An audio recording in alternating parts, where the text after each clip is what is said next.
आटा गूंथते समय भूल कर भी न करें ये गलतियाँ।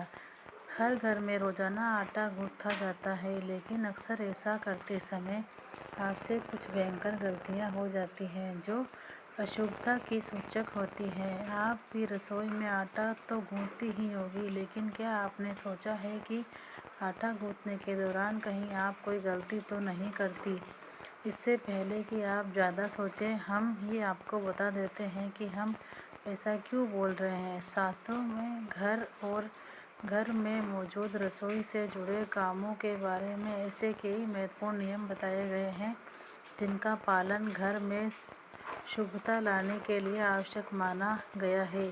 वहीं अगर इन नियमों का पालन न किया जाए तो घर में नकारात्मकता बढ़ती है और घर की उन्नति में बाधा पैदा होती है। आइए जानते हैं कुछ नियमों के बारे में। उससे पहले आपसे अनुरोध है, कृपया इस वीडियो को लाइक और चैनल को सब्सक्राइब जरूर करें। नंबर 1, आटा उतनी ही मात्रा में गूंथना चाहिए जितनी ज़रूरत हो। आवश्यकता से अधिक और खाना बनाने के समय से अधिक पहले ही आटा लगाकर रखना घर में नेगेटिव एनर्जी को बढ़ावा दे सकता है।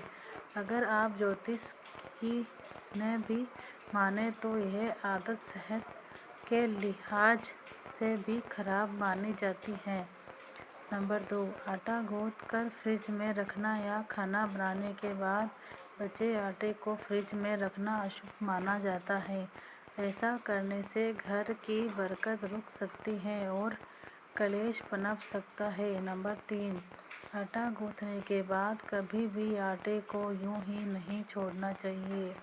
शास्त्रों के अनुसार आटा लगाने के बाद उस पर अंगुलियों के निशान जरूर बनाए चाहिए। ऐसा इसलिए क्योंकि जब घर की लक्ष्मी अर्थात बेटी या बहू की अंगुलियों के निशान आटे पर पड़ते हैं तो इससे घर में कभी भी धन की कमी नहीं होती है।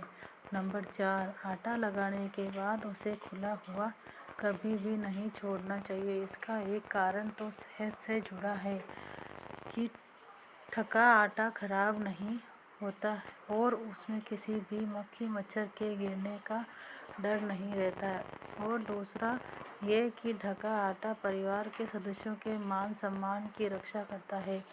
नंबर 5, आटा लगाते समय पानी हमेशा तांबे के बर्तन में लेना चाहिए।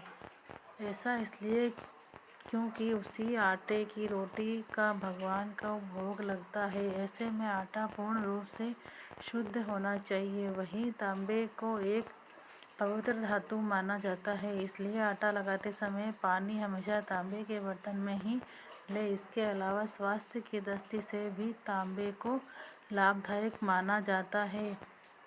नंबर 6, आटा लगाने के बाद कभी भी बचे पानी को नाली में नहीं डालना चाहिए। उस पानी को किसी पौधे में डालना शुभ माना गया है। ज्योतिष के अलावा सामान्य रूप से भी यही आदत अपनानी चाहिए, क्योंकि आटे का पानी साफ होता है। ऐसे में उस पानी को फेंककर बर्बाद नहीं करना चाहिए। किस समस्या के लिए कौन से आटे का दीपक जलाएं? नंबर 1, गेहूं के आटे का दीपक। अगर आप किसी वाद विवाद जैसी समस्याओं में उलझे हुए हैं तो इससे छुटकारा पाना चाहते हैं तो पूजा करने के दौरान आटे का दीपक जलाना बेहद शुभ माना गया है। इससे आपको वाद विवाद जैसी समस्याओं से छुटकारा मिल जाएगा। नंबर 2, उड़द के आटे का दीपक। आप शत्रुओं से परेशान हैं, उनसे छुटकारा पाना चाहते हैं तो पूजा के दौरान उड़द के आटे का दीपक जलाएं। इससे आप शत्रुओं पर विजय प्राप्त करने में सफल होंगे। नंबर 3, मूंग के आटे का दीपक। ज्योतिष शास्त्र में अगर आप घर की सुख शांति चाहते हैं और दरिद्रता दूर करना चाहते हैं तो पूजा के दौरान मूंग के आटे का दीपक जलाएं। इससे दरिद्रता दूर हो जाती है। आटे के दीपक जलाने के नियम। यदि आप चाहते हैं कि आपकी हर मनोकामना पूरी हो तो इसके लिए आटे के दीपक घटते या बढ़ते क्रम में जलाएं, जैसे 11 दिन, 21 दिन और 31 दिन। ज्योतिष शास्त्र के अनुसार आटे के दीपक को इस क्रम में जलाया जाता है। एक दीपक से शुरू करते हुए इसे 11 दीपक तक लिया जाता है।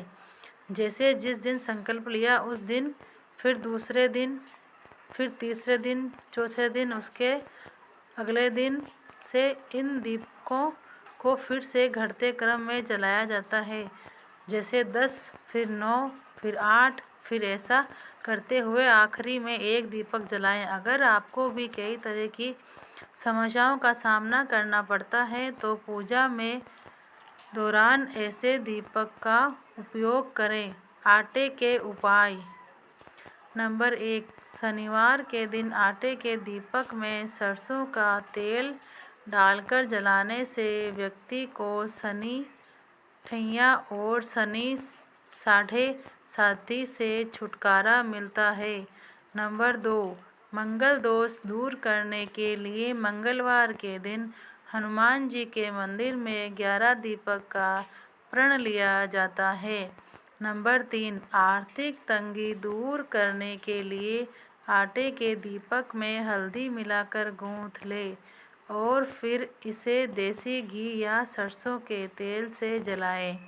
नंबर 4, मंगलवार के दिन आटे का चौमुखी दीपक बनाएं और उसमें चमेली का तेल डालकर बड़ के पत्ते पर रखकर जलाएं। 5 पत्तों पर 5 दीपक रखें और इन्हें बजरंगबली के मंदिर में रख आएं। इस उपाय को 11 मंगलवार करें, इससे धन वृद्धि होगी।